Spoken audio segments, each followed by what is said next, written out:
রব তো জানেন তিনি তোমার সহায় হয়েছেন বলেই তো তোমায় একাকিত্ব দিয়েছেন, যাতে তোমার কষ্টের কথা তোমার রবের কাছে বলে হালকা হতে পারো, তোমার দুশ্চিন্তার কথা রবকে বলে নিশ্চিন্ত হতে পারো।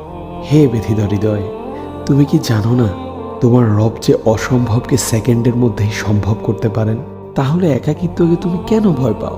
যে একাকিত্ব তোমায় বারবার রবের দিকে নিয়ে যায়, রবকে স্মরণ করিয়ে দেয়।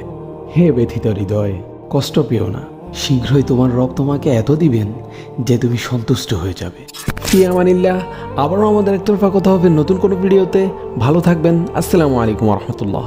আমাদের ভিডিওগুলো ইউটিউব, ফেসবুক, ইনস্টাগ্রাম যে কোনো প্ল্যাটফর্মে পেতে আমাদের পেজ এবং চ্যানেলে চোখ রাখতে পারেন। লিঙ্ক বায়োতে দেওয়া থাকবে। আর যদি লিঙ্ক খুঁজে না পান তাহলে সার্চ করে ফেলুন দ্য স্টার অফ নলেজ।